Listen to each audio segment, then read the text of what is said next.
Assalamualaikum dan salam sejahtera kepada semua pelajar prinsip perakaunan tingkatan 5. Hari ini kita akan sambung lagi dalam bab 5 perakaunan untuk syarikat berhad menurut share siri kedua. Standard pembelajaran untuk hari ini 14.2 jenis modal dan terbitan share, di mana pelajar-pelajar akan dapat menerangkan jenis modal share dan ciri share biasa dan share keutamaan bersifat kumulatif. Pelajar-pelajar juga akan tahu bagaimana untuk mengira modal diterbitkan dan berbayar penuh. Pelajar-pelajar juga akan tahu bagaimana untuk merekodkan terbitan share dalam jurnal am.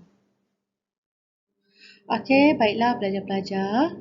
Sebelum kamu tahu apakah jenis-jenis modal dan terbitan share, terlebih dahulu cikgu ingin terangkan kepada kamu bagaimanakah sesebuah syarikat itu mendapatkan modal. Sesebuah syarikat boleh mendapatkan modal dengan terbitan share. Di mana share-share yang diterbitkan tidak mempunyai nilai tara. Maksudnya tidak mempunyai nilai yang tetap. Di mana harga se-share, iaitu harga untuk satu share atau satu unit share yang diterbitkan ditentukan oleh lembaga pengarah syarikat berdasarkan nilai sebenar syarikat. Oleh itu, harga se-share boleh berubah bergantung kepada prestasi syarikat. Harga se-share terbitan kali pertama mungkin tidak akan sama dengan harga se-share terbitan kali kedua dan seterusnya. Kerana seperti yang cikgu cakapkan tadi, bergantung kepada prestasi semasa syarikat. Untuk membuat pertimbangan, orang awam iaitu kita semua yang ingin membeli share boleh mengakses maklumat penyata perakaunan syarikat di SSM bagi memastikan harga share yang ditawarkan adalah berpatutan. Okey, baiklah, seterusnya kita akan lihat pula apakah jenis-jenis modal share yang ditawarkan oleh syarikat-syarikat. Jenis-jenis modal share yang boleh diterbitkan oleh syarikat ada dua jenis. Yang pertama kita panggil sebagai share biasa. Dan yang kedua kita panggil sebagai share keutamaan. Seterusnya, kita akan lihat pula apakah perbezaan di antara share biasa dan share keutamaan bersifat kumulatif. Kumulatif ni maksudnya bertimbun tambah. Ataupun kita panggil terkumpul. Ciri-ciri yang pertama adalah kadar dividen. Untuk share biasa, kadar dividennya tidak tetap. Manakala untuk share keutamaan, kadar dividennya adalah tetap. Ciri yang kedua iaitu keutamaan pembayaran dividen. Di mana share biasa hanya akan menerima dividen sekiranya ada lebihan daripada keuntungan syarikat setelah dividen share keutamaan dibayar. Manakala share keutamaan pula menerima dividen terlebih dahulu daripada pemegang share biasa. Jadi maksudnya apabila ciri yang ketiga iaitu hak mengundi, di mana pemegang share biasa mempunyai hak mengundi untuk melantik lembaga pengarah semasa mesyuarat agung tahunan. Manakala bagi pemegang share keutamaan tidak mempunyai hak mengundi untuk melantik lembaga pengarah dalam mesyuarat agung tahunan. Ciri yang keempat iaitu tuntutan atas aset syarikat semasa pembubaran. Di mana pemegang share biasa tuntutan modal hanya boleh dibuat setelah tuntutan pemegang share keutamaan dan semua liability syarikat telah dibayar. Manakala share keutamaan berhak menuntut tuntutan modal sekiranya syarikat dibubarkan.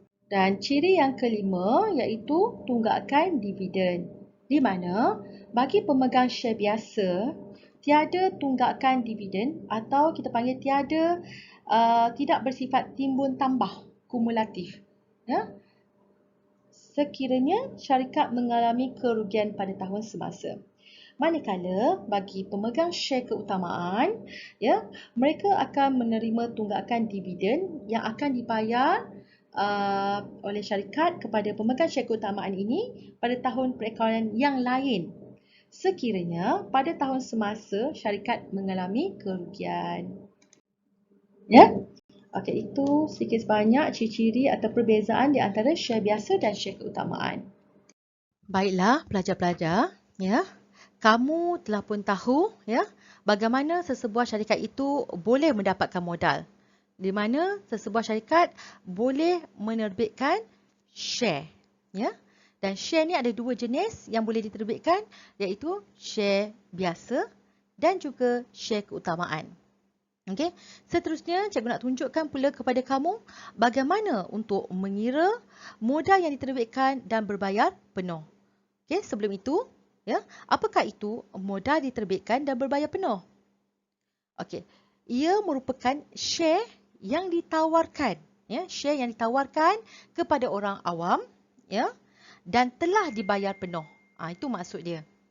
Okey, maksudnya share itu telah dijual kepada orang awam dan orang awam yang membeli itu telah pun membayar secara penuh. Siapakah yang akan menerbitkan share? Kita dah tahu tadi, iaitu syarikat berhad menurut share, iaitu yang baru beroperasi atau baru berdaftar, di mana mereka memerlukan modal. Jadi mereka perlu menerbitkan share. Dan juga syarikat yang telah beroperasi juga, mereka juga akan menerbitkan share sekiranya memerlukan modal tambahan. Jadi share ni bukanlah hanya kepada syarikat yang baru beroperasi, tetapi juga boleh juga kepada syarikat yang telah beroperasi tetapi memerlukan modal tambahan. Bagaimana dari segi had pula? Tiada had yang ditetapkan terhadap bilangan share yang akan diterbitkan. Kerana ianya bergantung kepada keperluan sesebuah syarikat itu untuk beroperasi.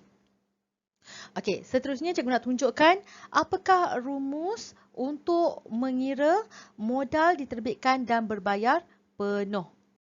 Okey, formula modal diterbitkan dan berbayar penuh ialah bilangan share diterbitkan, darabkan dengan harga se-share. Okay, apa maksud harga se-share? Harga untuk seunit share. Okey, di sini cikgu sediakan satu contoh soalan kebat yang kita akan buat bersama-sama. Kalau kamu lihat soalan ni memang nampak macam panjang, tapi ianya sangat mudah dibuat. Jadi kamu jangan cemas bila melihat soalan yang panjang-panjang seperti ini, macam karangan ni. Sebenarnya sangat mudah dan cepat je untuk selesaikannya. Okey, hari ini cikgu akan ajar kamu bagaimana untuk menghitung modal diterbit dan berbayar penuh dan juga menyediakan catatan jurnal untuk merekod terbitan share biasa dan share keutamaan. Okey, jom.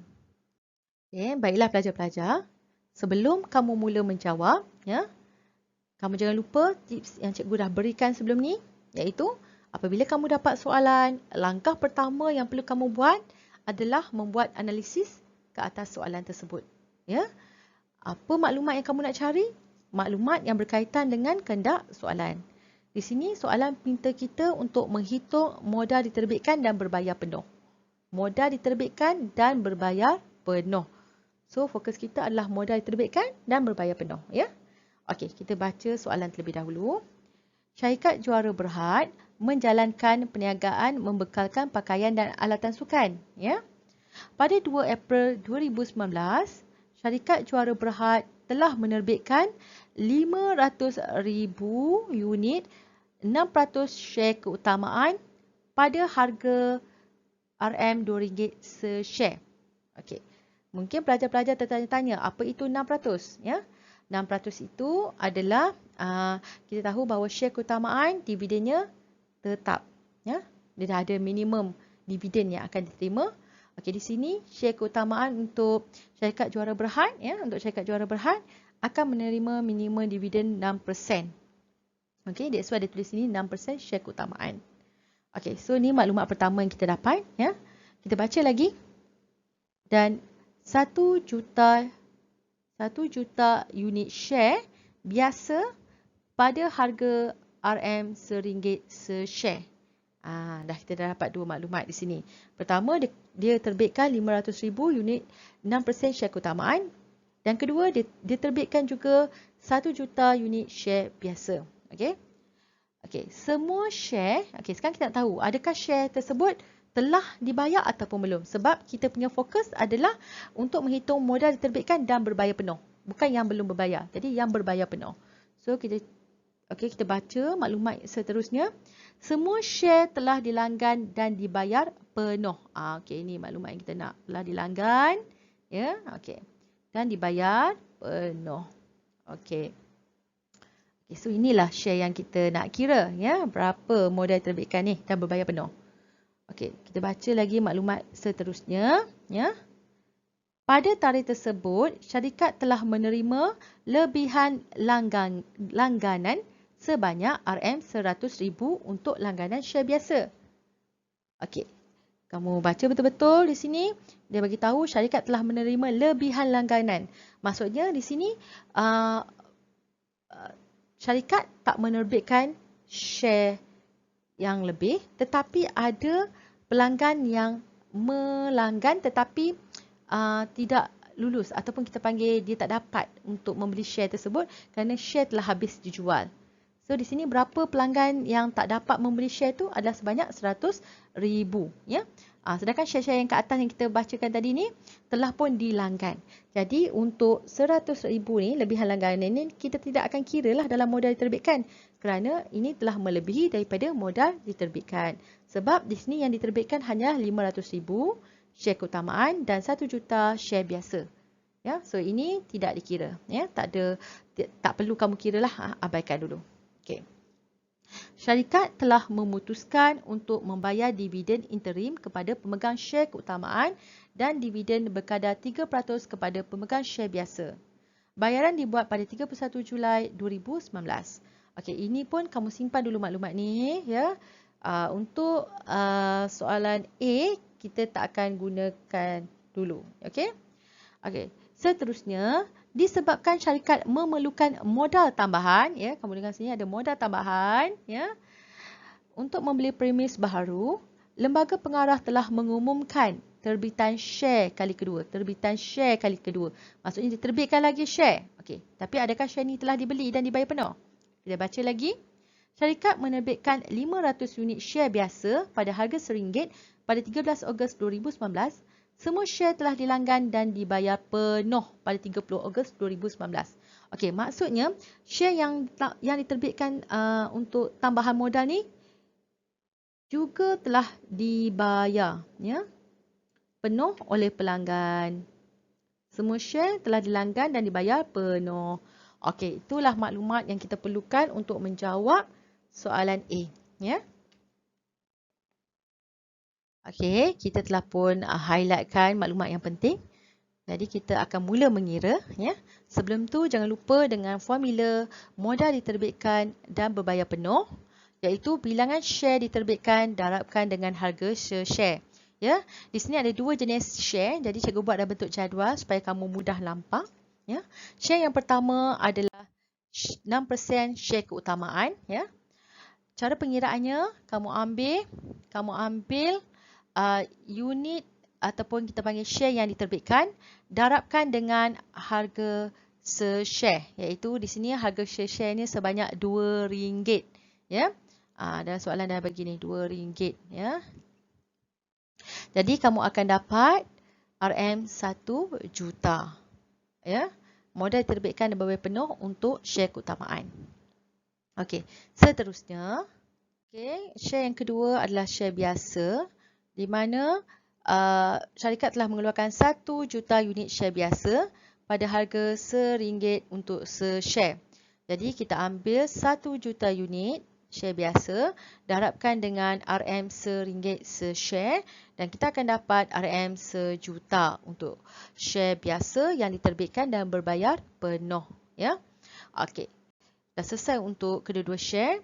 Dan kita lihat, jangan lupa pada maklumat tambahan yang diberikan, ya, iaitu sebanyak 500 unit share biasa diterbitkan dengan harga RM1 untuk se-share. Okey. Cara pengiraannya, ya, 500,000 darabkan dengan RM RM1 se-share, kamu akan dapat RM 500,000. Okey. Okey, dah selesai tu. Dah selesai mengira untuk setiap share yang diterbitkan, barulah kamu jumlahkan, ya. Kamu akan dapat jumlah modal diterbitkan dan berbayar penuh, ya, sebanyak RM 2,500,000. Okey, dah selesai untuk soalan A, ya. Seterusnya, kita akan selesaikan kehendak soalan B, iaitu yang meminta kita menyediakan catatan jurnal untuk merekodkan terbitan share biasa dan share keutamaan. Okay. Untuk pengetahuan pelajar-pelajar, ya, untuk soalan syarikat berhad menurut share, ya, sekiranya soalan minta kamu menyediakan jurnal dan akaun, ya, ianya sangat mudah kerana hanya 3 akaun saja yang terlibat, ya, iaitu akaun permohonan share, akaun modal share dan bank. Itu sahaja. Okey. Sekiranya syarikat itu ada terbitkan 2 jenis share, iaitu share keutamaan dan share biasa, kamu pisahkan. Mesti ada 2 akaun untuk akaun permohonan share, iaitu akaun permohonan share biasa dan akaun permohonan share keutamaan. Dan begitu juga untuk akaun modal share. Sekiranya 2 jenis share yang diterbitkan, maka akan ada 2 akaun modal share, iaitu akaun modal share keutamaan dan akaun modal share biasa. Akaun bank tak perlu dipisahkan, boleh disekalikan kerana kita tahu bahawa bank adalah tempat untuk menerima dan untuk penerimaan wang dan pembayaran. Jadi tak perlu dipisahkan. Cuma yang perlu kamu pisahkan hanyalah akaun permohonan share dan akaun modal share sahaja, ya. Okey, langkah seterusnya, okey, untuk penyelesaian soalan B, ya, kamu kena buka jurnal ARM, ya. Cikgu rasa semua pelajar dah pun tahu format jurnal ARM. Okey. Okey, dah buka jurnal ARM. Langkah seterusnya adalah kamu tengok pada soalan apakah maklumat yang kamu perlu masukkan dalam jurnal ARM. Yang pertama, iaitu pada 2 April 2019, ya, syarikat Juara Berhad ni ada menerbitkan 500 unit 6% share keutamaan, ya, pada harga RM2 se-share. Itu yang pertama sekali kamu kena rekodkan, ya. Cara nak rekodkan, tuliskan tarikh, kemudian butirnya, ya. Apabila kita terbitkan share keutamaan, dah tentu bila sebuah syarikat terbit mesti ada permohonan untuk pembelian, kan. Okey, jadi mesti akan ada akaun permohonan share. Akaun permohonan share. Sini share apa? Share keutamaan. So, akaun permohonan 6% share keutamaan. Dan satu lagi akaun yang terlibat, apabila ada permohonan, apabila mereka dapat membeli, maka mereka akan ada modal dalam syarikat. Ya, jadi, kita akan, 2 akaun yang terlibat adalah akaun permohonan share keutamaan dan juga akaun modal share keutamaan. Cara merekodkannya, kamu perlu tuliskan tahun 2019, April 2, ya. Debitkan akaun permohonan 6% share keutamaan, ya, iaitu dengan amount 1 juta. Mana cikgu dapat amount 1 juta? Kamu rujuk pada pengiraan yang telah kamu buat dalam soalan A, ya, iaitu kamu dah kira dapat 1 juta. Jadi kamu transfer kat sini 1 juta. Dan kamu kreditkan modal 6% share keutamaan dengan amount yang sama, iaitu 1 juta. Kenapa cikgu kreditkan modal 6% share keutamaan? Kerana kita tahu bahawa pertambahan modal di sebelah kredit. Dan akaun permohonan pula kamu kena debitkan. Okey. Dan jangan lupa tuliskan catatan keterangan, iaitu merekodkan terbitan 6% share keutamaan. Okey. Seterusnya, maklumat yang perlu dimasukkan dalam jurnal am iaitu 1 juta unit share biasa pada harga RM RM1 se-share. Okey, jadi sama juga apabila kita terbitkan share, so pembeli yang membeli itu dia akan memohon. Jadi akaun yang terlibat adalah akaun permohonan share biasa, dan apabila dia dah mohon, dia dah beli, maka kita akan masukkan sebagai modal share biasa. Jadi di sini kita akan pada tarikh yang sama, jadi kamu tak perlu repeat tarikh, ya. Kamu akan debitkan permohonan share biasa, nampak tak? Di sini beza dia. Ini share biasa, yang tadi share keutamaan, ya. Okey, debitkan permohonan share biasa 1 juta dan kreditkan modal share biasa 1 juta. Okey, dan jangan lupa keterangan iaitu merekodkan terbitan share biasa, ya. Okey, mana cikgu dapat 1 juta ni? Kamu rujuk pada pengiraan di soalan A, iaitu kamu dah kira, ya, untuk share biasa, ya, amountnya sebanyak RM 1 juta. Okey, seterusnya, okey, baiklah, kita telah pun selesai merekodkan modal yang diterbitkan, ya. Sekarang kita nak rekodkan pula bayaran yang kita terima daripada pelanggan. Okey, kita lihat maklumat yang diberikan.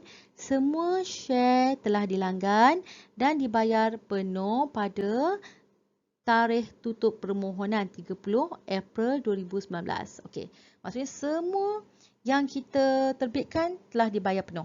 Dan kita baca lagi, ada tak maklumat lain? Pada tarikh tersebut, syarikat telah menerima lebihan langganan sebanyak RM100,000 untuk langganan share biasa. Okey, jadi kita kena ambil maklumlah berkenaan dengan RM100,000 yang terlebih langganan ni. Walaupun kita terbitkan share biasa ni hanya sebanyak 1 juta, tetapi pelanggan yang melanggan terlebih iaitu sebanyak RM100,000. Maksudnya kita dapat langganan sebanyak RM1,100,000. Okey, jadi kita kena rekodkan juga dalam jurnal am, ya. Bila kita sebut penerimaan, ya, penerimaan bayaran daripada pelanggan, confirmlah akaun yang terlibat adalah akaun bank, ya, di mana duit di bank syarikat kita bertambah. Ya, dah confirmlah akaun bank tu kita akan debitkan. So, apakah akaun pasangan untuk catatan bergu dia? Okey, di sini hanya akan ada dua lah kemungkinan. Sama ada akaun permohonan atau akaun modal. Which one yang akan kita guna? Senang saja pelajar, kamu ingat macam ni. Apabila pelanggan melanggan, semasa dia melanggan share syarikat kita, ya, dia membuat permohonan. Jadi kita masukkan dalam akaun permohonan. Jadi apabila dia juga membuat pembayaran, kita akan masukkan juga dalam akaun permohonan.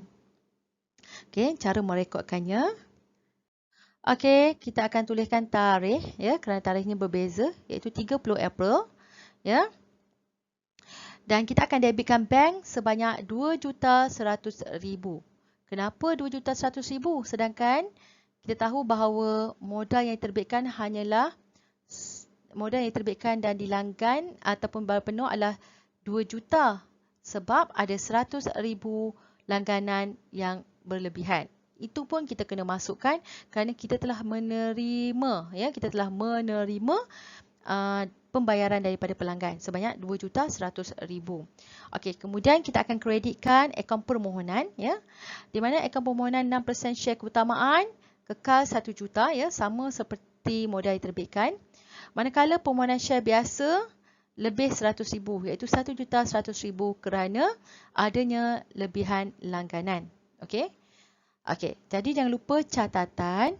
Catatannya adalah merekodkan penerimaan wang daripada terbitan 6% share keutamaan dan share biasa. Okey. Bila kita dah rekodkan wang yang telah kita terima, kita juga kena rekodkan wang lebihan yang kita perlu pulangkan. Sebab kita tahu bahawa pelanggan-pelanggan itu tidak berjaya membeli modal yang kita terbitkan atau share yang kita terbitkan. Jadi kita kena pulangkan semula wang yang kita terima itu. Jadi cara nak merekodkannya, mestilah akaun yang terlibat adalah akaun bank sebab segala penerimaan dan pembayaran mesti melibatkan akaun bank. So akaun bank kita akan kredit kerana duit di bank akan berkurang sebanyak 100,000 ya. Aset berkurang di sebelah kredit. Okey, apakah pasangan bergu dia? Yang satu lagi. Dan tentulah akaun permohonan. Share biasa. Kenapa akaun permohonan? Kerana tadi bila kita terima wang pun kita akan rekodkan dalam akaun permohonan share biasa. Bila kita pulangkan semula pun kita akan rekodkan dalam akaun permohonan share biasa. Okey. Di mana kita akan debitkan permohonan share biasa 100,000 dan kreditkan bank 100,000. Dan catatan keterangannya adalah merekodkan bayaran balik kepada pelanggan. Okey, seterusnya kita lihat maklumat yang diberikan, ya, iaitu syarikat telah memutuskan untuk membayar dividen interim kepada pemegang share keutamaan dan dividen berkadar 3% kepada pemegang share biasa. Bayaran dibuat pada 31 Julai 2019. Okey, maklumat ini kamu tidak perlu rekodkan dalam jurnal am kerana kamu lihat pada soalan di mana soalan meminta kamu menyediakan catatan jurnal untuk merekodkan terbitan share biasa dan share keutamaan, iaitu merekodkan terbitan share biasa dan share keutamaan. Jadi untuk dividen tak perlu rekodkan, ya, sebab dia bukan share yang diterbitkan tetapi itu adalah dividen. Okey. Seterusnya kita lihat maklumat yang diberikan. Disebabkan syarikat memerlukan modal tambahan untuk membeli premis baharu, lembaga pengarah telah mengumumkan terbitan share kali kedua. Ya, syarikat menerbitkan 500,000 unit share biasa pada harga RM1 pada 13 Ogos 2019. Ya, okey. Bila disebut diterbitkan share kali kedua, maka kita kena rekodkan dalam jurnal am, ya. Macam mana nak rekodkan? Jangan lupa tarikh, tuliskan tarikh, ya, iaitu Ogos 13 kan. Okey, tulis 13 dan akaun yang terlibat adalah bila kita terbitkan confirm ada permohonan daripada pelanggan. Jadi akaun permohonan share biasa dan satu lagi akaun yang terlibat, ya, apabila pelanggan memohon, ya, membeli share, maka kita akan masukkan sebagai modal kepada syarikat. Jadi kita akan masukkan ke dalam akaun modal. So kita akan debitkan akaun permohonan share biasa dan kreditkan akaun modal share biasa. Ya. Okey, so amountnya kamu dah kira pada soalan A iaitu 500,000, ya. Share biasa tambahan. Okey. Okey. Jangan lupa tuliskan keterangan merekodkan terbitan share biasa, ya. Okey, seterusnya soalan bagi tahu kita semua share telah dilanggan dan dibayar penuh pada 30 Ogos 2019. So, kita nak rekodkan pula penerimaan bayaran daripada pelanggan. So, bila kita sebut penerimaan bayaran, confirm akaun bank. Bila akaun bank, satu lagi partnernya mestilah akaun permohonan. Sebab kita tahu tadi pelanggan dia mohon. So, bila dia bayar, kita akan masukkan juga dalam akaun permohonan. Okay, debitkan bank, kreditkan permohonan share biasa sebanyak 500,000. Dan catatan keterangan merekodkan penerimaan wang daripada terbitan share biasa. Okey, maka dah selesailah proses merekodkan catatan dalam jurnal am. Okey, pelajar-pelajar, kita akan berhenti sampai dekat sini saja untuk hari ini, ya. Kita akan sambung lagi untuk menjawab, ya, untuk soalan C, D dan E dalam kelas yang seterusnya. Okey. Okey, pelajar-pelajar, sebagai rumusan untuk hari ini, cikgu harap kamu telah faham, ya, hari ini bagaimanakah sesebuah syarikat itu boleh mendapatkan modal, ya, di mana dengan menerbitkan share. Dan share terbahagi kepada dua, ya, share keutamaan dan share biasa. Dan kamu juga dah tahu bagaimana untuk mengira modal diterbitkan dan berbayar penuh. Dan kamu juga hari ini telah tahu bagaimana untuk merekodkan catatan modal terbitkan dan berbayar penuh ini ke dalam jurnal am. Okey. Okey, kita akan berhenti sampai di sini sahaja. Sebelum berakhir, okey, jawab soalan ini ya. Untuk word wall, cikgu minta kamu jawab, kemudian print screen paparan markah kamu dan hantarkan ke tapak Google Classroom ya. Dan begitu juga dengan latihan yang kamu buat daripada modul bimbingan ya. Kamu screenshot dan hantarkan ke Google Classroom. Okey, kita jumpa lagi dalam kelas akan datang. Cikgu ada kata motivasi untuk kamu ya. Jika kesempatan tidak menghampirimu, maka ciptakanlah. Maksudnya kalau kamu nampak kamu masih tak dapat mengikuti pelajaran dengan baik ya, jangan kamu tunggu. Ya, jangan kamu tunggu. Kamu perlu cari bagaimana untuk solvekan dan bagaimana untuk kamu seiring dengan rakan-rakan yang lain. Ya, cikgu yakin kamu semua boleh lakukan. Okey, teruskan belajar di rumah ya. Ada yang tak faham, jangan segan-segan untuk tanya cikgu. Okey, jumpa lagi. Okey, bye.